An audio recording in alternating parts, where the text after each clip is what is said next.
안녕하십니까? Welcome back. 언제나 그랬던 것처럼 여러분들과 함께 시작하는 그래머홀릭 어느덧 25번째 시간이고요. 오늘 또 저는 형용사 부사의 마무리 총정리를 함께할 영어 영역의 로즐리 선생입니다. 어느덧 25강까지 왔습니다. 오늘 25강은 여러분들 교재의 60페이지요. 총 우리가 형용사 부사의 차이를 5가지로 정리하겠다 했었는데 저번 시간 3가지가 끝났습니다. 오늘 아마 2가지만 더 정리하고 여러분들과 단문 연습을 풀고 나면 또 한 번의 시간적인 여유가 있을 것 같습니다. 저번 시간 제가 대략적으로 영역별 학습법 얘기를 하던 중에 듣기 학습법은 이랬지 라고 해서 어휘 학습법도 아마 시간적인 여유가 되면 얘기할게 했던 시간이 아마 오늘 이 시간이 되지 않을까 싶습니다. 일단 여러분들 교재는 60페이지를 펼쳐놓으신 상태여야 하고요. 오늘 또 형용사 부사편 또 멋들어지게 설명 들어가기 전에 복습 한번 하고 시작해야죠. 아시는 것처럼 우리는 25강까지 온지라 복습이 꽤 많이 누적되고 많아졌을 겁니다. 쫙 또 제가 써놓은 걸로 보시면 경우의 수만 제가 정리를 해놨습니다. 맨 처음에 간접의문문 판별법도 있었고 뭐 조동사편도 있었고 구와 절 이야기도 있었습니다. 특히나 조동사편은 우리 수험생들에게 어법 영역으로 굉장히 많이 등장하는 게 아니라 여러분들 해석할 때 반드시 알고 있어야 하는 조동사 관용어구 구문들이 많단다. 그래서 암기가 필요하다 했었거든요. 사실상 우리가 종강하기 직전인 29강, 30강 이때쯤 되면 제가 구문독해 얘기를 하겠다 했었죠. 뒷부분에 보시면 여러분들 교재에 관용어구 편이 따로 정리되어 있는 것들이 있습니다. 그러니까 뭐 이걸 문법적인 요소를 아무리 많이 알고 있어 봐야 이게 관계대명사 what이냐 아니면 간접의문문 what이냐 이에 따라 해석이 달라지겠죠. 이게 대절이냐 대권대냐에 따라 해석도 달라지겠죠. 관계부사 where이냐 아니면 의문사 where이냐에 따라서도 해석이 달라지겠죠. 즉 문법적으로 판단해야 되는 덩어리 구와 절 이런 것들 외에도 여러분들이 모르시면 해석이 안 되는 관용어구들이 꽤 많습니다. 그래서 그 부분들을 뒷부분에 부록처럼 제가 따로 빼어 놓았으니까 그것도 여러분들이 하나둘 암기를 좀 하셨으면 좋겠고요. 어쨌든 우리 이렇게 쫙 경우의 수들로 왔을 때 수일치 9가지는 그래머홀릭 첫 시작이었습니다. 1, 2강인지라 복습도 많이 했었고요. 여러분들 입장에서는 제가 하면 하실 거고요. every나 each 같은 경우 의미는 단수지만 복습 취급한다. 분수, 퍼센테이지, 부분, 비율을 나타내는 것들이 나오면 of 뒤에 있는 게 진짜 주어일 것이다. 이런 건 이제 어느 정도 다들 호흡이 맞잖아요. 문장의 형식, 이 형식의 보어 자리, 형용사 부자 제가 왜 시험에 많이 나온다고 했는지 이해되셨죠? 이 친구나 지금 우리가 저번 시간에 배웠던 보어 자리의 형용사 부사나 뭐가 그렇게 다르다고요. 그러니까 각각 어법을 세그먼트별로 분리할 수는 없다라고 얘기했던 게 그거였고 우리가 문장의 형식에서 자타동사 배웠었지 않습니까? 세상에 타동사가 너무 많기에 우리 수험생들 입장에서는 자동사를 암기하는 게 좋다? 그런데 자동사는 말이지 목적어가 원래 없기 때문에 수동태라는 게 존재하지 않아. 타동사라면 목적어가 있어야지. 근데 타동사인데 목적어가 없다면 수동 형태가 돼야 돼. 이런 얘기야. 사실은 그 얘기도 여러분들 분사편에서 연결된 거 아니었습니까? 분사도 능동이면 ing, 수동이면 pp를 쓴다 했다가 타동사인데 목적어가 없지. 그러면 아마 해석과 상관없이 수동분사 형태가 정답일 거야 하면서 여러분들한테 여러 번 말씀드렸죠. 더더군다나 우리 이렇게 나눠서 동사냐 형용사냐 뭐 이러면서 형용사 구, 형용사 절 하면서 배웠지만 분사랑 동사랑은 시험이 진짜 많이 나온다. 똑같은 ed 형태를 취하고 있어서 과거형 동사일 수도 혹은 분사 수동 pp의 ed 형태를 취하고 있어서 여러분들 입장에서는 영어의 절대적인 법칙 한 문장의 본 동사는 하나밖에 없다라는 걸 적용하여 문장에 먼저 동사가 있는지 봐라. 동사가 있다면 분사 형태로 답을 찾아야 할 것이고 문장에 동사가 없다면 동사인데 여러분들한테 분사로 가장시켜놓고 시험 문제에 아마 출제될 것이다. 이런 얘기 너무 많이 했었죠. 우리가 이제 얼마 있으면 뒤에 수능형 기출문제를 또 풀게 됩니다. 수능형 기출문제에서도 제가 그렇게 강조했었던 동사와 분사 얼마나 많이 등장하는지 눈으로 확인하게 되실 거고요. 관계사 판별법이요. 여러분들 게시판을 제가 일일이 답변을 다 달진 못하지만 우리 수험생들이 써준 글들을 충분히 다 보고 있다. 그런 얘기 한 적 있었죠. 어떤 친구가 아주 귀엽고 멋진 질문을 해줬더만 선생님 제가 무슨 문장을 나름대로 분석했어요. 우린 대충 해석만 하더라 했는데 분석을 하고 있대. 근데 뒷문장이 완전하더라고요. 네. 그래서 저는 이걸 대절이라고 생각했죠. 좋은 생각이에요. 만약에 대관대였다면 뒷문장은 분명히 불완전한 문장이 될 테니까. 근데 분명히 대절 앞에는 선생님 선행사가 없다고 하셨지 않습니까? 네. 대절이라면 선행사가 없고 완전해야 한다고 했습니다. 상대적으로 대관대라면 선행사가 있고 불완전하기로 했습니다.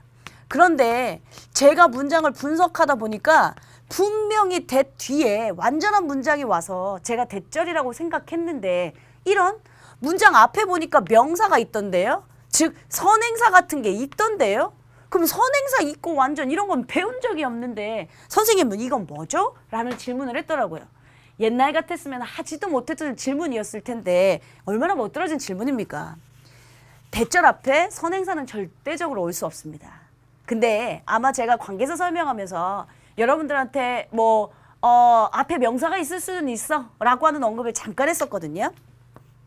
대절 앞에 명사가 있을 수는 있습니다. 그걸 또 우리가 뭐라고 부르냐면 동격의 대절이라고 부릅니다. 사실은 대절의 대은 앞에 명사가 없다고 칠게 선행사가 없고 완전한 요 대절의 대은 늘 언제나 생략이 가능합니다. 그런 상태가 되기에 여러분들한테 제가 주동 이렇게 나와 있으면 뒤에 거 묶어 혹은 주주동동 이렇게 있으면 가운데 거 묶어 이런 얘기들도 많이 했죠. 어쨌든 대절에 대해서는 늘 언제나 생략이 가능한데 이 대절 즉 완전한 문장을 기준으로 앞에 선행사는 아니지만 명사가 올 수는 있다. 그걸 우린 동격의 대절이라고 부른다. 근데 이 대절을 우리는 명사이기에 뭐뭐하는 것, 뭐뭐하기라고 해석했었거든요. 근데 앞에 명사가 나와서 동격의 대절을 이루고 있을 땐 앞에 있는 명사와 같은 이라고 해석이 됩니다.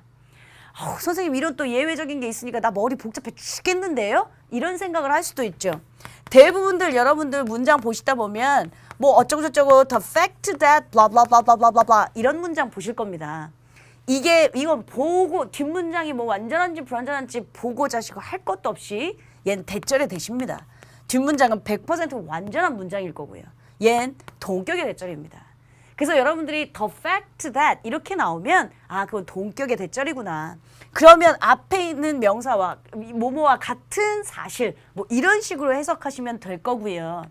불행히도 대절에 대해서는 늘 언제나 생략이 가능하지만 동격의 대절은 생략할 수 없다라고 하는 정도는 알아주셨으면 좋겠습니다. 관계사에서 제가 설명했었으면 좋았을 것을 저도 놓치고 있었다가 우리 수험생이 멋들어진 질문을 해주는 바람에 여러분들한테 또 한 번의 또 다른 힌트를 설명하게 될 수 있는 좋은 기회였네요. 필기 시간은 따로 주지 않을 겁니다. 그러니까 여러분들이 대절 앞에 원래 완전한 문장이고 뒷문장은 완전하고 앞에는 선행사가 없는 건데 명사가 있을 수도 있구나. 그런 걸 동격의 대절이라고 부르는구나. 그리고 그 동격의 대절은 생략할 수 없는 대시고 그럴 땐 해석이 뭐뭐와 같은 이라고 해석되는구나 라고 하는 건 지금 여러분들이 같이 필기하셔도 돼요. 어차피 제가 필기할 시간을 따로 주지 않으니까 그리고 지금은 어차피 복습 시간이니까 동격의 대절도 여러분들이 아마 구문 독해 하시다 보면 꽤 많이 보실 수 있는 구문 중에 하나일 겁니다. 그러니까 하나 꼭 반드시 참조적으로 알아두셨으면 좋겠고요. 관계사를 치나 우리는 쫙 넘어가서 이때부터는 좀 편하게 들어도 돼 하면서 얘기했던 구문이 있었어요. 투부정사와 동명사, 목적어 자리에 반드시 투만 써야 하는 동사들 기억나는 거 다 냅시다. 제가 5가지 설명했는데요. 얘들아 아마 거의 다 희망적일걸? wanted to, decide to, hope to, wish to, pretend to. ing만 써야 하는 동사도 있어. 뭐 enjoy ing, give up ing 이런 거 외에 아까 finish ing 이런 거 외에 거의 부정적인 의미가 많으면 뭐 deny, 부인하다, give up, 포기하다, mind, 꺼리다 이런 뜻의 의미가 들어가면 또 ing만 써야 하는 동사들도 있단다. 근데 상대적으로 to도 쓰고 ing도 둘 다 쓰는 동사 묶을도 있더만 stop to stop ing. 제가 뜻 얘기하지 않아도 괜찮죠. try to try ing. 둘 다 시도하다, 시험 삼아, 뭐뭐하다 아니에요. try to 고군분투 이렇게 외우자고 했어요. 고군분투하는 것처럼 열심히 노력하고 애쓰다. try ing가 시험 삼아 뭐뭐하다. 그 외에도 뭐 use to 동사 원형 확언했다. be used to 동사 원형 사용되다. be used to ing 익숙하다. 이런 얘기도 했었고 여기서 전치사 to 얘기도 했었습니다. 대부분 또 to 부정사라 즉 to 동사 원형이 오는 게 정상이다. 그런데 예외적으로 to ing가 올 때가 있다. 그건 전치사 to다. 따라서 어법 시험 문제에 to 요렇게 주고 박스에 너 동사 원형 쓸래? ing 쓸래? 이런 문제가 있다면 아무 생각 없이 to 동사 원형이지 누가 ing를 써 이러지 말고 혹시 이게 전치사 to는 아닐지 반드시 생각해 봐야 한다 했던 거 기억나시죠? 등의 접속사는 제일 중요한 키포인트가 본동사 개수였습니다. 본동사가 하나다. 그러면 여러분들이 좋아하시는 to, ing 구문 맞추시면 됩니다. 근데 접속사니까 두 문장으로 연결되어 있기 때문에 동사 두 개 있을 수 있거든요. 본동사가 두 개다. 그렇다면 동사끼리 시제 맞춰야 한다. 그런 얘기 드렸습니다. 접속사와 전치사가 뭐 though, in spite of, because of, while, during 뭐 이런 거였어요. 그중에 시험 문제 while이 됐든 during이 됐든 뒤에 ing를 써놓고 너보고 둘 중에 뭐 찾을래? 라고 생각하면 무조건 우리 수험생들 입장에서 아이 전치사지. 전치사니까 그 다음엔 ing 쓰겠지. 라고 생각하지 마시고 이 ing가 명사라면 전치사 다음에 명사니까 during에 맞지만 이 ing가 분사라면 아마 주어와 비동사가 생략하고 비동사 ing 형태를 뗀 진행의 의미여서 그랬을 것이다. 분사라면 while이니까 반드시 생각해 봐야 한다. 근데 똑같은 ing 형태를 갖추고 있는데 선생님은 명사인지 분사인지 어떻게 알아요? 아니 그래서 우리가 보어 자리를 나눈 거 아니었어요. 감정이나 상태를 나타내고 있는 형용사 분사인지 직업이나 신분을 나타내고 있는 명사 동명사인지 두 개는 구별하면서 가셔야죠. 되셨죠?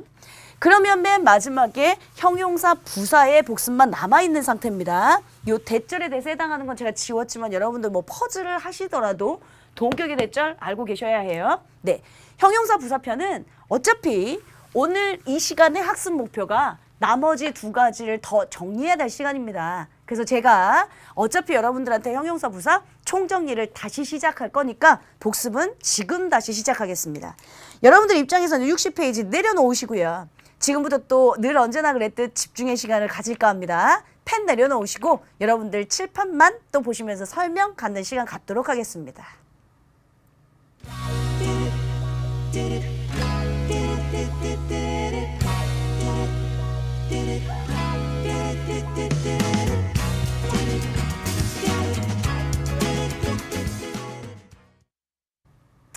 오늘은 뭐 그렇게 설명할 것들이 많지 않아서요. 여유롭게 3통 칠판 쓰면 1시간 훌쩍 갈 겁니다. 어쨌든 제가 형용사 부사 5가지 하면서 칠판에 미리 써놨는데요. 그중에 우리는 3가지를 배운 상태입니다. 그러니까 복습 겸 세갑질을 제가 칠판에 쓰고 그 다음 설명을 본격적으로 시작할게요. 제일 먼저 무슨 얘기 했었냐면 보어 자리에 썼습니다. 보어 자리에 명사나 형용사 쓸 수 있다. 좀 전에 얘기했던 직업이나 신분을 나타내면 명사를 쓰지 일반적으로. 감정이나 상태를 나타내면 형용사를 쓰지 일반적으로. 제가 왜 일반적으로 라는 얘기를 썼냐면 그렇지 않을 때도 있기 때문이에요. 그런데 왜 시험 문제에 많이 등장하냐 했냐면 요 자리가 해석상 부사가 훨씬 더 어울리는 자리였다. 그래서 항상 어법 문제에 형용사 쓸래 부사 쓸래 박스 형태가 등장하거나 아니면 밑줄에 형용사 또는 부사가 나와 있다면 보어 자리인지 아닌지를 판단하는 게 여러분들 입장에서는 가장 오답률을 줄일 수 있는 방법 중에 하나였습니다. 대표적인 이 형식 동사 저 이제 이런 거 말 안 해도 되죠. 비동사, become 동사, 감각 동사, stay, remain, turn. 감각 동사 look, seem, smell, taste, sound, feel 이런 동사들. 두 번째 우리가 배웠던 형용사 부사의 묶음은 뭐였었냐면 비슷하고 혼동되는 생김이 비슷한 형용사와 부사 요 묶음들을 정리했습니다. 간략하게 보면 뭐였었냐면 most랑 almost가 있었고요. like랑 unlike가 있었고요. 그 다음 live랑 alive가 있었습니다. 문법적으로 소소하게 따지면 해석은 다 똑같습니다. 대부분 거의 뭐뭐처럼 뭐뭐 같은 살아있는 생생한 해석은 똑같은데 문법적으로 보면 형용사와 부사였습니다. 형용사 다음에 명사 바로 오죠. 근데 부사 다음에 명사 바로 못 오죠. 그래서 제가 여러분들한테 너 진짜 명사 쓰고 싶으면 부사 뒤에 형용사 한 판 쓰고 명사 쓰면 되잖아. 왜냐하면 부사는 형용사 수식할 수 있으니까 쓸 수 있고 형용사는 다시 명사를 수식할 수 있으니까 부사 다음에 명사는 곧장 못 오지만 형용사 한 판 쓰고 명사 써라. 그런 얘기했습니다. like, unlike 형용사와 부사의 차이 존재했습니다. 그러나 형용사와 부사가 아니라 같은 형용사일 수도 있다. 근데 똑같은 형용사인데 얘는 명사를 반드시 동반해야 하는 한정적 용법의 형용사로 얘는 명사랑은 같이 쓸 수 없는 서술적 용법의 형용사로 쓴단다. live, alive 얘는 형용사 부사의 차이는 없고 둘 다 똑같이 형용사인데 얘와 마찬가지로 명사를 반드시 동반해야 하는 한정적 용법의 형용사, 명사를 동반할 수 없는 서술적 용법의 형용사다라는 말씀 드렸죠. 아우 선생님 복잡해. 어떤 건 형용사 부사, 어떤 건 형용사 부사에 형용사, 어떤 건 형용사 막 명사 되고 안 되고 막 머리 아픈데요? 그래서 제가 쉽게 설명했죠. 뭔진 모르겠으나 우리한테는 참 감사히도 주관식이었고 객관식인지라 비슷한 단어 A자가 들어가면 일단 명사랑 못 쓴다라고 생각해라 라고 말씀드렸었죠. 근데 요 중에 most, almost 이 중에 everyone 뭐 어쩌고저쩌고 같이 쓰면 요걸 통째로 명사로 봐서 most라고 하면 안 된다. everyone은 복합 명사처럼 everyone 이렇게 봐서 앞에 부사인 almost가 와야 하니 그것도 좀 조심했으면 좋겠다. 이게 사실은 저번 시간 배웠던 내용이에요. 세 번째 내용이 뭐였었냐면 as 형용사 이야기를 했습니다. 우리는 이 as를 뭐 동등 비교, 원급 비교라고 부르고 이 안에 형용사 부사를 쓸 수 있다라고만 배웠지 언제 형용사를 쓰는지 언제 부사를 쓰는지를 배운 적은 없는데 사실은 수능 문제에서는 항상 둘 중에 뭐 쓸래라고 묻는다고 했죠. 그럼 제가 어떻게 하라고 했어요? 앞 문장 보시라고 했어요. 사실은 더 정확하게 말하면 앞 문장의 동사가 결정해요. 이게 완전 동사냐 불완전 동사냐. 근데 언젠가 또 말씀드렸지만 저도 여러분들한테 이게 1형식 완전 자동사, 2형식 불완전 자동사, 3형식 완전 타동사 이러면서 가르쳐 준 적이 없거든요.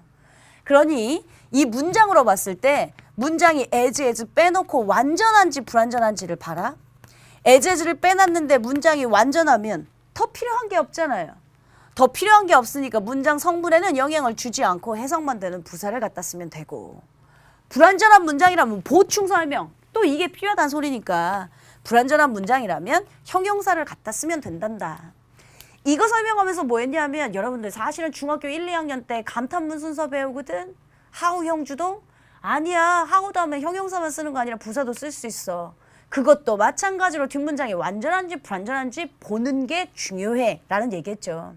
실제 형용사 부사는 이 두 번째 얘기를 빼면 다 보어자리인지 아닌지 그러니까 보충 설명의 어구가 필요한지 아닌지에 해당하는 부분들이 많습니다.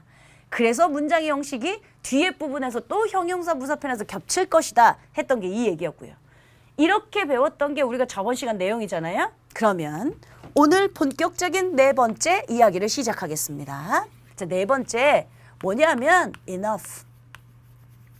이건 사실 쓰기도 좀 창피해.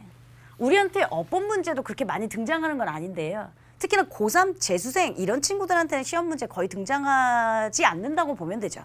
근데 저학년 친구들 모의고사에 가끔씩 등장하길래 그냥 한마디만 하면 되거든요. 이 enough라고 하는 친구는 얘도 또 마찬가지로 형용사도 되고 부사도 둘 다 됩니다. 그러면 형용사라면 명사를 수식할 거고요. 부사라면 명사를 수식하지 않을 거고요. 부사 다음에 명사를 쓰고 정말 쓰고 싶다면 뭐 형용사를 한번 끼고 명사를 쓰든지 뭐 별 방법을 쓸 수는 있겠죠. 그런데 시험 문제 enough의 품사는 이렇게 등장하지는 않습니다. 그러니까 enough가 이게 형용사니 부사니를 묻진 않습니다. 시험 문제에 나오는 건 형용사 부사를 묻기 이전에 얘 위치를 물어봅니다. enough의 위치. 사실은 enough가 형용사라면 쉽게 쓸까요?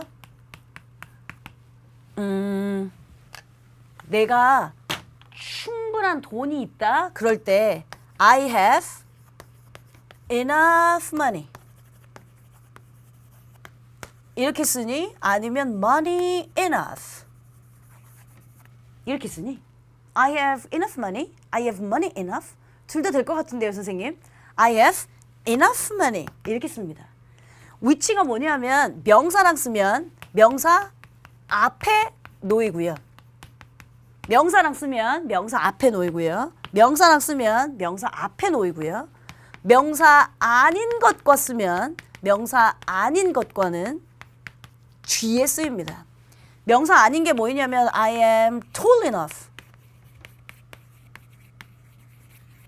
아니면 I am enough tall. 이렇게 있다고 치면 이 tall이라고 하는 건 내가 키가 큰 이라고 하는 형용사죠. 그러니까 명사 아닌 거죠. 명사 아닌 놈과 쓰면 뒤에서 수식합니다. 그러니까 사실은 명사 앞에 쓴다라고 하는 건 뭐냐면 enough가 형용사라는 소리예요.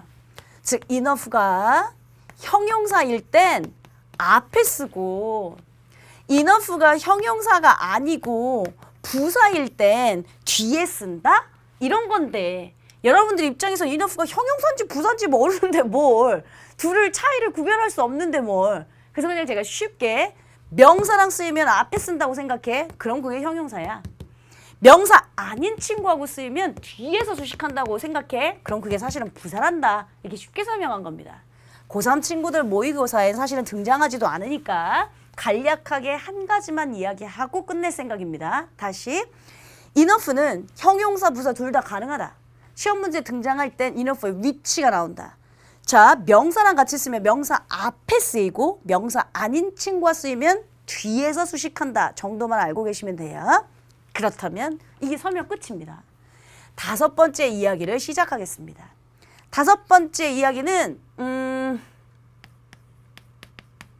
비슷한 부사 묶음이라고 써둘까요?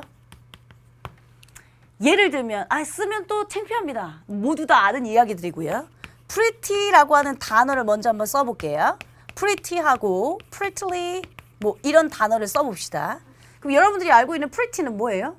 귀여운 이라는 형용사인데 오케이 귀여운. 그러면 얘 prettily는 ly 붙였으니까 부사로 뭐 귀엽게 예쁘게 뭐 이런 뜻이겠지. 형용사와 부사 대부분 ly가 붙어지면 부사인 경우가 많으니까요. 그런데 얘 pretty가 부사일 때도 있습니다. 부사일 때도 있다는 건 pretty가 부사가 되면 꽤라는 뜻이 됩니다. 뭐 pretty 갑자기 예문이 생각이 안 나는데 pretty 같은 게 부사로 쓰이면 해석이 달라집니다. 그러니까 뭔 소리를 하고 싶냐면 명사 아닌 친구를 뭔가를 수식해요. 그러니까 뭐 동사를 수식한다거나 뭐 부사는 부사 수식할 수 있으니까 부사가 형용사 수식한다거나 뭐 다른 건 여러 개 수식할 수 있으니까 그 뒤에 또는 앞에 pretty냐 prettily냐 이렇게 나와 있다고 치면 얘가 형용사일 확률은 없는 거야. 명사 수식하는 게 하나도 없으니까. 그럼 똑같은 부사란 말이야. 똑같은 부사. 그럼 부사일 땐 문법적으로 똑같은데 어떻게? 그럼 어떻게 해요? 제가 어법이라고 했죠. 문법적으로 똑같으면 그때 이제 해석상 차이를 보는 거예요. 그래서 생김이 비슷한데 비슷하지만 해석은 다른 부사 묶음 요거 두 개를 좀 찾아서 보려고요. 여러분들이 알고 계시는 거 많습니다. 예를 들까요? late 한번 late는 조금 이따 쓸게요. hard 한번 써볼까요? hardly. hard가 여러분들이 알고 있는 형용사는 뭐지? study hard 이럴 때 말고 원래 형용사로 쓰면 얘는 딱딱한. 여러분들이 먹는 하드 있잖아. 쭈쭈바 말고 그것도 hard, 딱딱한. 이래서 hard 이렇게 부르는 거죠. 딱딱한이라는 형용사예요. 얘 hardly는 알고 계시는 것처럼 딱딱하게라는 뜻이 아니라 거의 뭐뭐가 없다, 거의 뭐뭐 아니다 할 때 쓰는 부정어구의 hardly 부사죠. 근데 얘가 hard가 똑같이 부사로 쓰일 때도 있습니다. 좀 전에 얘기했던 봐봐. study hard. 열심히 공부해 할 때 얘는 동사죠. 그러니까 형용사가 아니란 소리예요. 형용사라면 명사 수식해야 되니까요. 동사 수식하려니까 얘가 부사겠죠. 부사라면 지금 해석하시는 것처럼 열심히라는 뜻이 되어버린다고요. 그러니까 각각 지금 얘가 형용사가 무슨 뜻이냐가 중요한 게 아니야.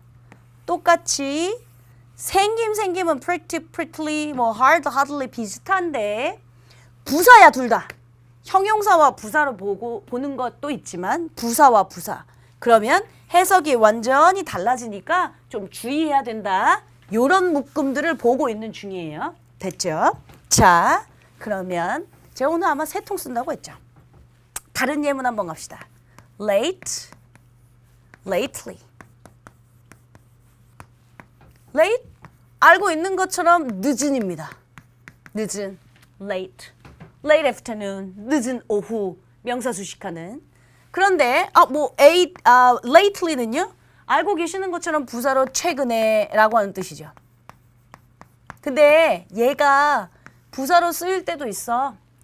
late이 부사로 쓰이면 얘가 또 lately가 늦게 이러지 말고 얘는 최근에 얘가 늦게라는 부사됩니다. 됐지? 하나만 더 설명할게요. high 있습니다. highly 있습니다. 알고 있는 것처럼 high는 원래 높은 이라는 형용사입니다. 근데 얘가 부사가 되면 높이, 명사 쓴 거 아니에요? 저 높이 할 때 높게 이런 거 쓴 거예요. 그럼 highly는요? highly도 마찬가지로 몹시, 높이 뜻은 거의 비슷해지는데 그러면 또 문법적으로는 어떻게 찾아야 하나? 제가 지금 여러분들한테 설명한 게 사실은 다 60페이지 하단 부분에 다 써있는 부분들입니다. 쓴 필기 묶음도 그렇게 많진 않습니다. 다시 여기다 여러분들 필기하셔야 되니까 pretty, prettily 쓰긴 창피하지만 뭐 꽤 귀엽게 이 정도. 두 번째 hard, hardly 열심히 거의 없다 이 정도. 세 번째 late, lately 하면 늦은, 늦게, 최근에. 네 번째 high, 높은, 높이, highly, 몹시, 꽤, 높이 이런 뜻인데 이렇게 쓰는 것보다 예문 보시는 게 아마 훨씬 더 효과적일 겁니다. 오늘 배우게 될 게 형용사, 부사 제가 5가지 정리한다고 했잖아요. 네 번째 게 enough의 위치였어요. 그건 먼저 말씀드렸죠. 아이고 고1 애기들한테밖에 잘 안 나와. 그리고 시험에 빈도도 많이 없으니까 그냥 알아만 둬. 명사랑 쓰면 명사 앞에, 명사 아닌 친구가 쓰면 뒤에서 수식해. 요 정도만. 그리고 나머지는 비슷하게 생겨 먹었지만 해석이 다른 지금 부사 묶음들 보는 거예요. 여러분 제가 필기하시기 좋게 그 예문 보시기 좋게 여기다가 다시 쓸게요. high랑 highly. 지금 우리가 칠판에 설명하는 이 5번째가 훨씬 시험 문제에 많이 등장합니다.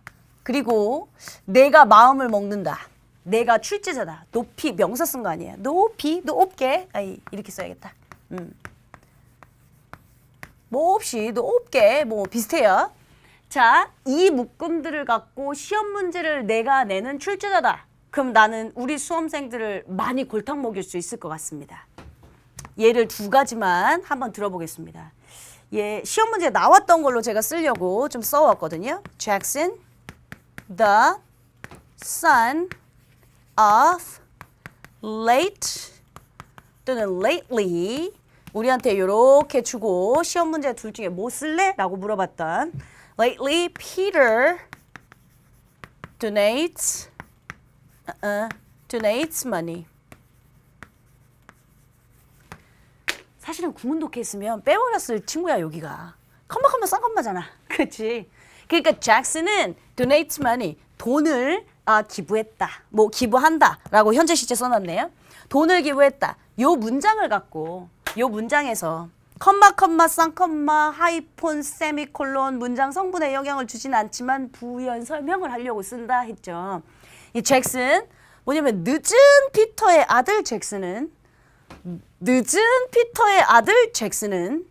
아니면 최근에 피터의 아들 잭슨은 늦은 피터의 아들 잭슨은 또는 최근에 피터의 아들 잭슨은 돈을 기부했다. 일단 여러분들 생각에는 늦은 피터의 아들 아니면 최근에 피터의 아들 잭슨은 돈을 기부했다. 둘 중에 뭐가 더 이뻐요? 위에 거예요? 아래 거예요? 아래 게 훨씬 이쁩니다. 그렇죠? 아래 거에다 딱 동그라미. 최근에 피터의 아들 잭슨은 돈을 기부한다. 이래야죠. 근데 또 이런 걸 하니까 내가 난 이래서 네가 싫어. 틀렸어. 그럴 것 같죠? 네, 틀렸습니다. 좀 전에 뭐라고 얘기했어요? 내가 출제자라면 난 니네들 골탕 먹게 얼마든지 많이 만들 수 있다? 이랬잖아요. 우리가 이게 머리를 써야죠. 형용사. 일단 late. 형용사만 넣어갖고 볼게요. 형용사. lately는 부사였습니다. 자, 근데 뒤에 Peter라는 명사가 왔습니다. 명사를 수식하려면 형용사는 올 수 있습니다. 부사는 올 수 없습니다.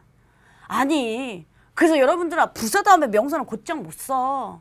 그러니까 부사 다음에 명사 진짜 쓰고 싶으면 형용사 한 판 쓰고 명사 써야 해. 그런 얘기할 때 여러분들 끄떡끄떡 거리셨잖아요. 해석은 예뻐요. 제가 왜 언제나 여러분들한테 야, 너 해석만 믿지 마. 해석하면 코에 가면 코걸이, 귀에 가면 귀걸이라니까. 그런 얘기 많이 했죠. 늦은 이라는 해석을 넣어봤는데 어쨌든 해석상 얘가 더 이쁜 게 맞습니다. 해석상 최근에 피터의 아들 잭슨은 돈을 기부했다. 괜찮습니다. 그런데 문법적으로 보다 보니까 엄마예요? 뒤에 명사가 왔네? 아니 명사를 수식하려면 형용사 써야지. 누가 부사를 써? 그럼 부사? 탈락. 안 되겠다. 여기까지는 이해됐죠?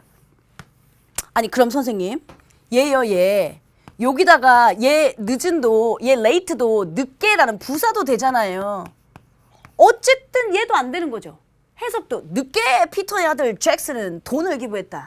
해석도 안 되지만 얘 역시 문법적으로 아니 부사 다음에 무슨 명사가 와. 그러니까 얘는 부사라서 둘 다 탈락이에요. 내 말은 뒤에 명사 왔으니까 부사, 늦게, 최근에 다 안 된다는 소리예요. 그러면 늦은 피터의 아들 잭슨은 돈을 기부했다. 결론부터 얘기하면 이게 정답 맞습니다. 이게 정답 맞습니다. 늦은 피터의 아들 잭슨은 돈을 기부했다고 무슨 뜻이니? 그러면 나 또 너네들이 무슨 대답할지 이해한다?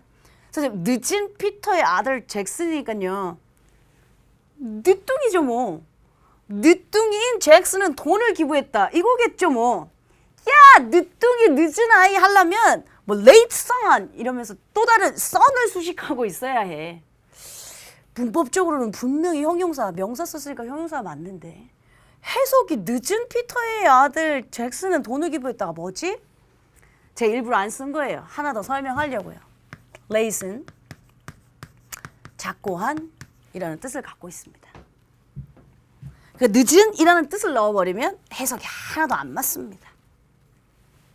근데 여기다가 작고 한이라고 돌아가신이죠. 작고 한이라는 단어 뜻을 넣어볼게요. 작고 하신 피터의 아들 잭슨은 돈을 기부했다. 어때요? 문법도 맞아요. 형용사니까 명사 수식하지 문법도 맞아요. 해석도 작고 하신 피터의 아들. 작고 하신 피터 해석상도 맞아요. 그러니까 그냥 대충 네가 안다 하면서 우습게 넘어갈 거리들이 아니라고. 제가 아까 칠판 쓰면서 뭐라고 했어요? 야, 이런 거 참 쓰기는 창피한데 뭐 우리가 뜻 모르니 귀엽게 뭐 딱딱한 열심히 거의 없다 이런 거 뜻 모르니 쓰기는 참 창피하다 라고 말씀을 드렸지만 시험 문제에 막상 이렇게 나오면 니네가 그 쉽다라고 강구했던 것도 얼마든지 시험 문제 많이 나올 수 있다니까요.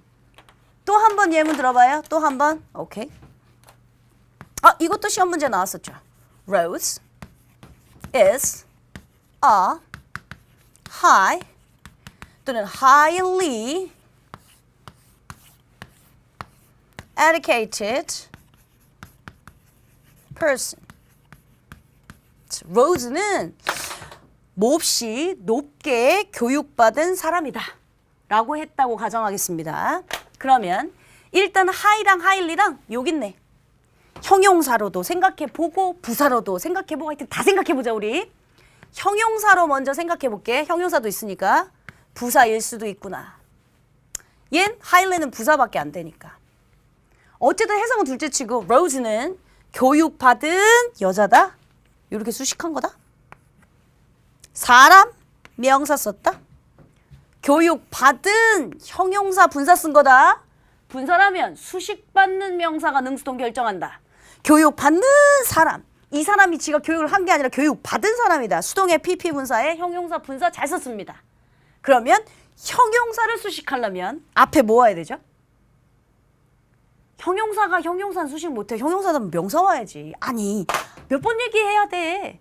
얘들아 부사 다음에 명사 진짜 쓰고 싶니? 부사 다음에 네가 명사를 진짜 쓰고 싶으면 형용사 한 판 끼고 명사 써야 해 라고 했어요. 그러면 얜 탈락. 이해하셨죠? 뒤에 형용사가 왔기 때문에 형용사는 명사 수식하지 형용사 수식 못해요. 부사나 형용사 수식하죠. 그럼 부사인 이 highly를 갖고 이야기를 시작하겠습니다. 얘 높이, 높게, 얘 몹시, 높게, 뭐 똑같아요. 사실은 해석이. 로즈는 높이 교육받은 사람이다. 몹시 교육받은 사람이다. 둘 중에 뭐가 돼? 둘 다 말 돼. 그러니까 그녀는 교육을 참 높게 많이 받은 사람이다. 괜찮아요. 얘도 높게, 몹시, 얘도 높게라는 뜻이 있거든요. 그러니까 결국에는 해석으로 보면 도친, 개친 둘 다 된다고요. 그럼 선생님, 이건 더 심각한데요? 선생님이 어법을 하면서요. 네. 그래서 문법을 봤더니 일단 형용사를 수식하고 있으니까 형용사 탈락. 여기 부사 와야 된다. 문법적으로 부사 찾았어요. 그럼 선생님이 어법이니까 이제 문법 말고 의미도 보라면서요. 그럼 의미도 봤는데 아니 둘 다 높게 몹시 둘 다 높게 몹시 뭐야. 어법적으로 의미도 맞고 문법도 맞고 둘 다 되는데요. 정답이 두 개의 확률은 늘 언제나 그랬던 것처럼 없어요. 수능엔 복수 정답이라는 게 절대적으로 존재하면 안 되니까요. 자, 이 똑같은 high와 highly가 해석도 높이, 높게, 몹시, 높게 뭐 될 수 있거든요. 무슨 차이가 있냐면 얘는 물리적인 높이요. 얘는 추상적인 높이요. 이렇게 얘기하면 어렵습니까? 얘는 물리적인 높이요. 얘는 추상적인 높이요. 물리적이라고 하는 건 물질적으로 사다리가 되게 높다. 이런 거 볼 수 있는 거. 산이 되게 높다. 이런 거 볼 수 있는 거. 근데 추상적인 건 내 이상과 꿈이 높다. 볼 수 없잖아. 이상과 꿈은. 내가 뭐 교육을 되게 높게 받았다. 교육을 높게 받은 게 눈으로 보이거나 잡을 수 있는 물리적인 것은 아니잖아. 그런 걸 이제 추상적인, 얘는 물리적인 이렇게 두 개를 비교하는 거죠. 근데 로즈가 교육받은 사람이래요. 물리적인 높이로 사다리처럼 하늘처럼 뭐 손에 쥐어지거나 산이 높거나 이런 거 아니잖아요. 추상적으로 그녀가 교육을 높게 받았다 해서 highly가 정답입니다. 얘도 시험에 많이 등장하고요. 얘도 시험에 많이 등장하고요. 단어 뜻으로 보면 선생님 저렇게 유치한 걸 우리가 지금 고3 재수생 입장인데 이런 거 단어 정리하고 있어야겠습니까? 너희들은 항상 그게 그 문제점이에요. 제가 말했잖아요. 건방진 1등급 난 싫다고. 다 아는 건데요. 하지만 막상 시험에 나오면 제대로 적용도 못 하는데요. 뭐 그게 뭘 다 아는 거예요.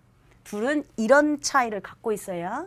그러니까 형용사와 부사의 차이라면 문법만 따지면 돼요. 뒤에 명사 수식했나 뭐 형용사 수식했나 이런 거. 그러니까 얘도 지금 명사 수식했기 때문에 부사는 아예 처음부터 안 돼. 탈락이라고 한 거예요. 그리고 형용사 렌만 답이겠지 이렇게. 근데 여기는 지금 두 개의 형용사가 나온 상황이니까 형용사는 안 되고 두 개 부사만 되는데 둘 다 부사인데 해석도 똑같은데 그럼 어떡하지? 그래서 지금 물리적이냐 추상적이냐 또 한 번 생각해서 답을 찾아야 해요. 우리 친구들 입장에서 물리적이냐 추상적이냐 이게 개념이 어려울 수도 있겠습니다. 그리고 다른 어법 선생님들 중에 다른 영어 선생님들 중에는 물리적이냐 추상적이냐는 용어를 쓰지 않으실 수도 있습니다. 그러면 난 또 항상 말하자니 니네들이 시험 안 틀리는 게 난 제일 중요한 사람이야. 내가 되게 쉽게 얘기해 줄게. very를 집어넣어서 말이 되면 그건 highly 갖다 쓰면 돼요. 그녀는 very 아주 교육받은 사람이다. 말 되죠? 그러면 그건 highly 갖다 쓰면 돼요. 여러분들이 알고 계시는 왜 꿈을 높게 잡아라. 니네 얘기할 때 막 aim high 이런 거 막 니네 많지 않니?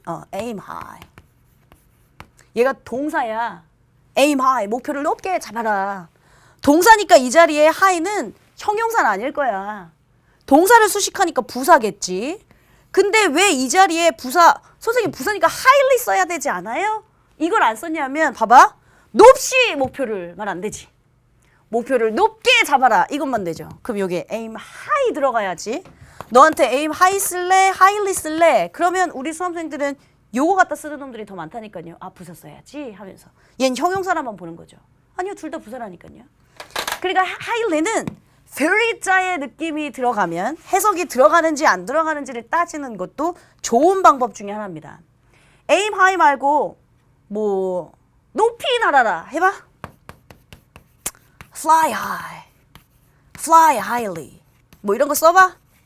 일단 형용사는 안 돼. fly 동사야. 날다. 어? 높이 날아라 이거야. 그럼 형용사는 일단 탈락. 됐죠? 그럼 뭐 부사 갖고 보는 거예요. 둘 다 똑같이 부사니까 동사 뒤에 올 수 있어요. 근데 여러분들이 뭐 물리적이냐 추상적이냐 이런 걸 난 잘 모르겠다고 쳐. 원래 높게 난다는 건 높이를 나타내니까 물리적인 거야. 추상적인 거 아니고. 그러니까 정답은 이건데 선생님 전 물리적 추상적 잘 모르겠어요 라고 하면 very를 넣어서 매우를 넣어서 말이 되는지 안 되는지 해보라니. 매우 날아라. 이상하죠? 네, 그러니까 high는 아니에요. fly high, aim high.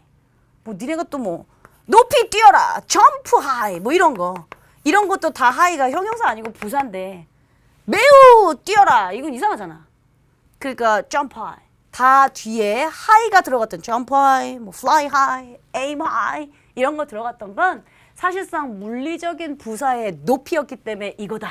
인데 물리적 추상적 선생님 난 머리가 어려운데요. 그러면 very로 해석이 되는지 안 되는지 봐. 그녀는 매우 교육받은 여자다 말 돼. 그러면 그 자리에는 highly 들어가면 돼. 근데 매우 목표여라 말이 안 돼. 그럼 그 자리에 그냥 high 갖다 쓰면 된다고. 이게 여러분들이 생각하시기에 더 쉬운 암기 방법일 수도 있어서 제가 이 말씀 드렸습니다. 그럼 전 약속한 대로 세 통 다 썼는데요. 교재 보실까요? 60페이지입니다. 60페이지. 먼저 60페이지에 1번, 2번, 3번은 저번 시간 설명을 했던 부분입니다. 4번 갑니다. enough는 형용사도 부사도 다 가능합니다. 여기 써 있죠? 근데 enough는 명사 앞이나 뒤에, 사실은 앞이나 뒤에 둘 다 쓸 수 있지만 일반적으로 명사 앞에 놓여서 뭐 어쩔 때는 뭐 뒤에 놓여서 뭐 이렇게 써 있습니다. 부사일 때는 뒤에고 뭐 형용사일 때는 앞이고 뭐 어쩌고저쩌고 하거든요.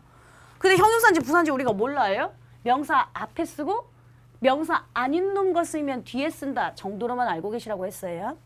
5번 두 개의 뜻이 다른 부사에 유의하자. 제가 쓴 late, lately, near, nearly, hard, hardly, 뭐 high, highly, pretty, prettily 다 있습니다. 근데 이 뜻이 중요한 것보단 뜻도 뜻이지만 품사 잘 기억하고 계셔야 하고요. 그래서 명사를 수식할 건지 명사 아닌 놈을 수식할 건지 먼저 문법적으로 생각하셔야 하고요. 해석이 똑같아질 경우 그러면 하이 같은 경우 이게 물리적이냐 추상적이냐를 생각하셔야 하고 아까 말한 대로 물리적 추상적 나는 개념이 복잡하다 하면 highly를 very로 생각해서 매우를 집어넣어서 말이 되는지 안 되는지를 판단하는 것도 좋은 방법이 다 있습니다. 복습은 여러분들이 하셔야죠. 일단 여러분들 61페이지요. 제가 아마 필기하실 때 다단으로 남겨놓으세요 라는 말씀 드렸을 겁니다. 생각보다 오늘 칠판 분량이 많습니다.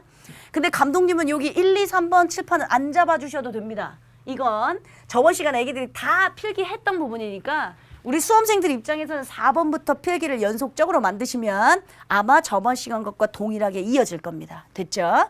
필기 시간 갖고 우리 다시 만나도록 하겠습니다. 필기하십시오.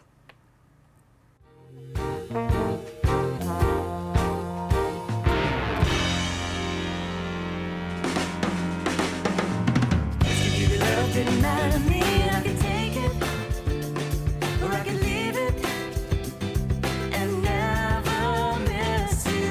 Came back around and I finally found what I wanted, and what I wanted was to be with you.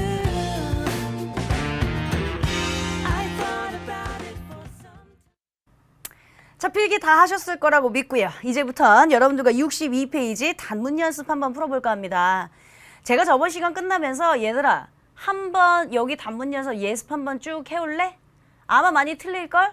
괜찮아. 틀리는 건 괜찮아. 우리가 몰라서 틀리는 건데 알아가면서 하나씩 정정하자 하면서 약간의 예습을 부탁드린 것 같긴 합니다.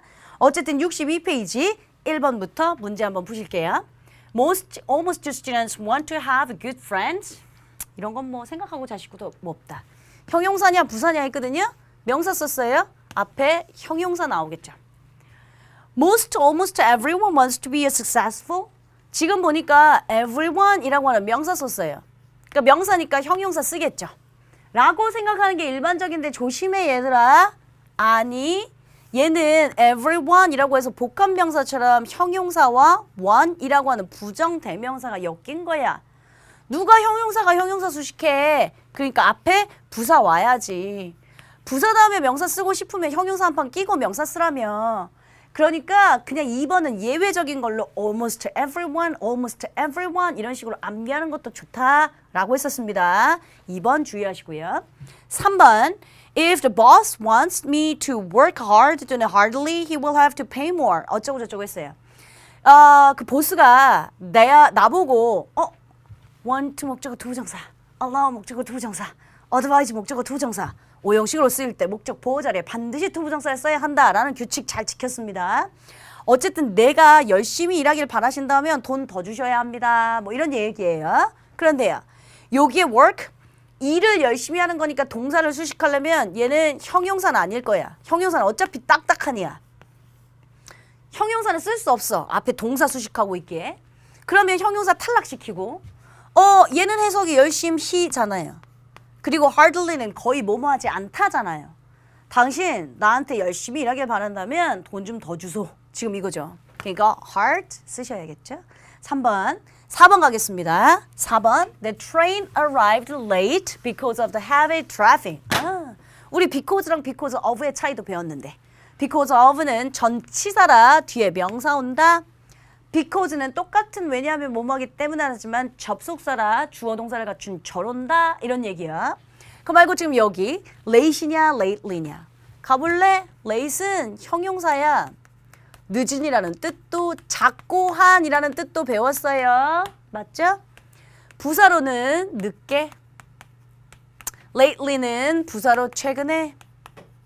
자, heavy traffic 교통체증이 너무 심해서 차가 늦게 왔어. 최근에 왔다. 최근에 기차가 도착했다. 늦게 왔다 하셔야죠.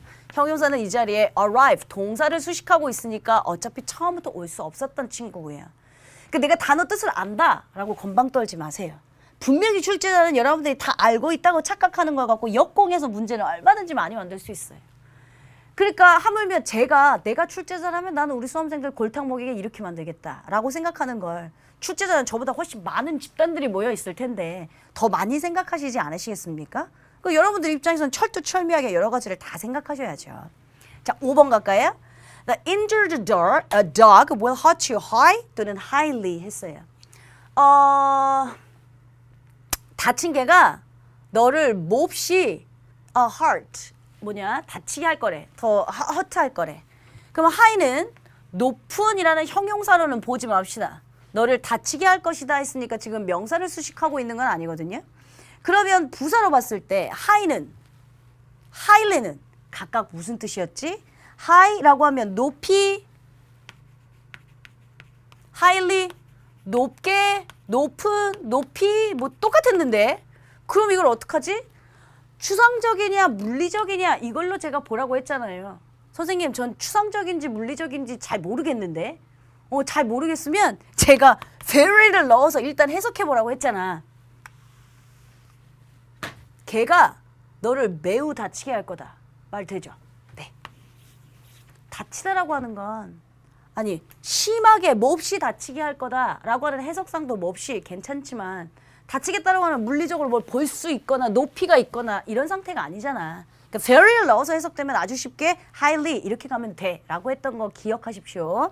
자, 6번 She's mature enough mature for age. 그녀는 그녀 나이에 비해 많이 성숙한 편이다. 뭐 충분히 성숙했다 이런 표현이에요. 근데 뭐 enough가 앞에 있냐 뒤에 있냐를 보지 말고 명사인가 아닌가를 봐. 수식하는 게. mature? 성숙한이라는 형용사입니다. 명사라면 명사 앞에 쓴다. 명사랑 같이 쓰면 명사 앞에 enough만이처럼 명사 아닌 놈과 쓰이면 뒤에 쓴다 했어요. 그러니까 mature enough 가셔야죠. 7번 He waits long enough, enough long 똑같습니다. long인데요. 명사 아닌 놈과 쓰이면 뒤에서 수식한다. long enough. 8번 Rose is high 또는 highly educated person 똑같은 예문 제가 아까 쓴 거네. 몹시 교육받은 사람이다. 둘 다 부사로 형용사 앞에 쓸 수 있다. 둘 다 해석상 비슷하다. 그러면 very를 넣어보자 일단. Rose는 매우 교육받은 사람이다. 괜찮네요. Highly educated person. After a loud scream, the hall becomes as silently as the grave. 그랬네? 아이고. as 사이에 형용사 쓸래 부사 쓸래네.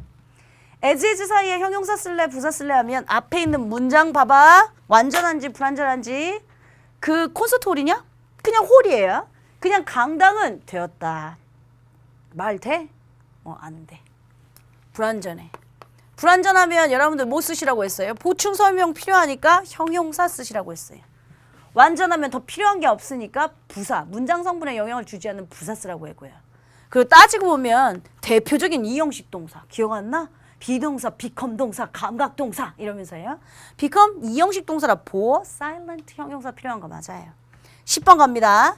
I could 또는 hardly open my eyes because of the sunshine. 나는 햇빛 때문에 눈을 거의 뜰 수가 없었네 했어요. 동사 수식하고 있기 때문에 hard는 벌써 딱딱한이라는 형용사는 탈락이죠. 둘 다 부사여야 해요. 근데 hard는 뭐 열심히 study hard 할 때 열심히라는 부사였지. hardly는 거의 뭐뭐하지 않다. 햇빛 때문에 거의 눈을 뜰 수 없었다 라고 하는 hardly가 정답이겠죠. 이렇게 하면 62페이지가 끝났고요. 여러분들 입장에선 형용사 부사 챕터까지 모두 끝났고요. 우리가 약속한 대로 이제 남아있는 건 완전히 챕터가 바뀐 숨은 구조의 이해, 도치와 생략만 남아있는 상태입니다. 교재가 이제 요만큼 남았습니다. 뒤에 뭐 정답 해설 뭐 이런 거 빼버리면 교재 요만큼 남았습니다. 우리는 지금 완강을 향해 약속했던 대로 잘 가고 있습니다. 자, 이보다 오늘 시간이 조금 부족하긴 한데요. 할 수 있는 만큼만 제가 간략한 이야기를 할게요. 우리는 그동안 영역별로 듣기, 독해, 어휘, 어법, 구문 저번 시간에도 이걸 나눠서 얘기를 했었습니다.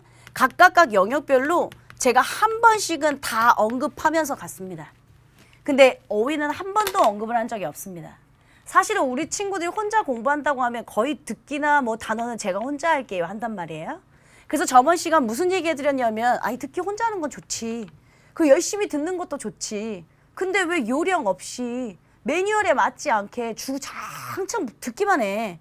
문제 푸는 건 나중이고 먼저 단어, 듣기에 많이 쓰이는 단어, 듣기에 많이 쓰이는 말하기에 쓰이는 회화 표현, 유형별 전략 전술 이런 것 좀 정리하고 그 다음에 문제 풀어. 시간 그렇게 앞에 부분 정리하는데 오래 안 걸려. 그런 말씀 드렸죠. 어휘요. 우리 수험생들이 어휘를 하면 항상 제일 많이 물어보는 건 선생님 무슨 단어장이 제일 좋아요? 라고 물어봅니다. 그리고 애기들이 갖고 다니는 단어장들은 제가 뭐 출판사 이름을 얘기할 수는 없지만 무지기수로 많습니다. 그리고 애기들은 또 EBS의 뒤에 붙어있는 어휘집 뽑아다가 그것만 막 암기하고 있는 친구들도 많습니다. 나쁘진 않습니다. 근데 사실은 우리가 수능이라고 하는 걸 입각해서 모평 수능이라고 하는 것을 입각해서 보면 수능 출제 범위가 뭐냐면 범교과 수준의 영어 수준을 평가한다예요. 즉 어휘도 범교과 수준에서 벗어나면 안 됩니다. 여러분들이 알고 계시는 것처럼 되게 어렵고 범교과 수준에서 벗어나는 것들이 많던데요, 선생님. 그러면 모의고사 볼 때 별표 치고 주잖아. 그건 범교과 과정에서 벗어나는 건 별표 치고 준다고요. 나머지는 사실은 범교과 과정에 다 있다는 소리예요.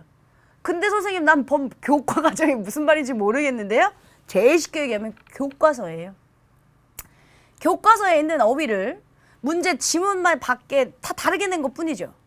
그러면 교과서의 어휘를 보는 게 제일 좋은 방법이에요. 근데 우리 애기들은 이럴 수는 있죠. 제가 지금 재수생입니다. 전 고1, 2, 3 교재를 모두 버렸습니다. 이럴 수 있죠. 선생님 전 고3입니다. 전 고1, 2 교재 다 버렸습니다. 이럴 수는 있죠. 그러면 사실은 뭐 고3이 됐든 한 학년만 갖고 얘기를 해볼게. 고3이다? 고3도 교과서 막 18종 막 되게 많아.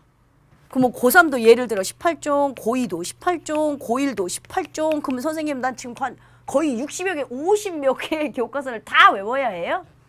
아니요. 교과서별로 그게 지약서일 수도 있고 뭐 금성일 수도 있고 출판사가 중앙일 수도 있고 뭐 있잖니? 그러면 같은 수준이 비슷하면 다 도찐 개찐이에요. 고1하고 교과서 종이 다를 뿐이지 도찐 개찐이에요. 국사도 지금 이제 통합교과서라는 게 생겼지만 출판사별로 다 국사책들이 있었지 않니?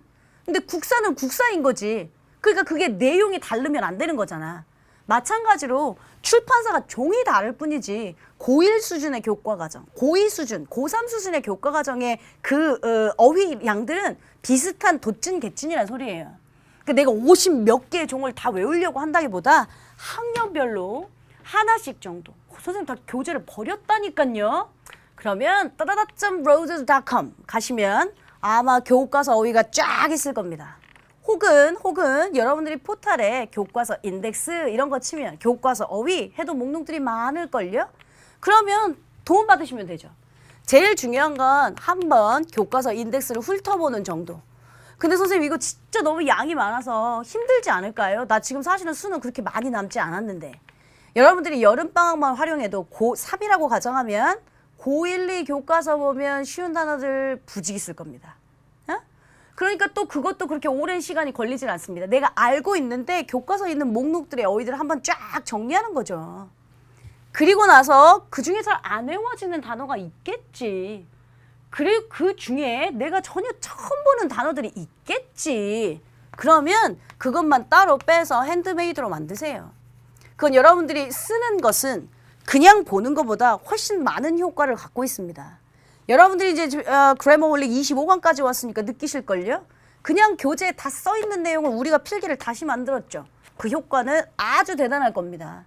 그러니까 교과서 인덱스 보다가 모르는 것만 뽑아서 잠깐 정리하는 식으로. 중간에 왜 비워놨냐면 시중 단어장도 여러분들이 갖고 계신 거 활용하셔야죠. 그게 EBS 교재에 있는 어휘량을 갖고 있던 아니면 시중 단어가 됐든 제일 좋은 건 순위를 나한테 항상 물어봐서 제일 좋은 순위는 교과서예요. 핸드메이드도 좋긴 하지만 여러분들이 혼자 만들기 시작하면 내가 보기엔 저건 수능에 안 나와. 별표 치고 줄 단어야. 빈도수도 없어. 근데 또 그걸 막 만들면서 뿌듯해하고 있거든. 사실은 시중 단어장들은 여러분들이 훨씬 현명한 사람들께서 많이 고민하셔서 만든 거예요. 알파벳 순서로 정리되어 있는 거 말고 예를 들어 어원 중심으로 되어 있는 단어장들이 암기하기가 훨씬 좋을 겁니다. 그러니까 제일 1순위는 교과서 어휘고요. 어원 중심의 단어장들이 있다면 사실은 EBS도 좋은 단어장이지만 EBS 연계교재 내용 요약을 한 거니까 이건 알파벳 숫자랑도 맞지 않고 어원이랑도 맞지 않거든요. 근데 여러분들이 짧은 기간에 좀 도움을 받고 싶다. 연계교재를 활용하는 방법도 좋지만 갖고 계신 단어장 중에 어원 중심의 단어장이 있다면 그거 가지고 그중에 안 외워지는 걸 핸드메이드로 다시 만드는 방법. 시간이 없다는 핑계는 대지 마세요. 만약에 지금 시점에서 130일이 남았다고 가정합시다. 하루에 30개씩만 한다고 가정합시다. 그럼 100일 지나면 몇 개 되겠습니까? 수능 충분히 커버할 수도 있는 상태의 단어량입니다. 그러니까 안 된다고 징징대지 마시고요. 방법을 논했으면 실천해야지. 항상 여러분들을 뭐 어떻게 알려달라며 알려주면 뭘 활용을 해야지. 자, 어쨌든 오늘 이 시간 제가 아주 간략하게나마 어휘에 관련된 이야기까지 마쳤고요. 다음 시간 본격적인 도치 구문입니다. 여러분들한테 이제 최초로 완전히 예습 같은 예습을 좀 부탁드릴까 합니다. 도치 구문은 아직 배우지 않았습니다. 그러니까 이 친구는 건드릴 게 없고요. 페이지 68페이지부터 이제 본격적인 수능형 기출문제들이 시작됩니다. 그러면 여러분들이 문제를 미리미리 조금 풀어갖고 오셔야 합니다. 물론 다다음 시간부터 나갈 거긴 한데 근데 저 이제 아시죠? 답만 꼴라당 체크해갖고 오는 거 난 싫어해. 틀려도 괜찮아. 뭐 물어봤는지, 뭘 생각했는지, 왜 맞았는지 정도는 고심하면서 오셨으면 좋겠습니다. 어쨌든 오늘 이 시간 형용사 부사편 잘 마쳤고요. 다음 시간 수문구조의 2의 도치편에서 다시 만나도록 하겠습니다. 수고하셨습니다.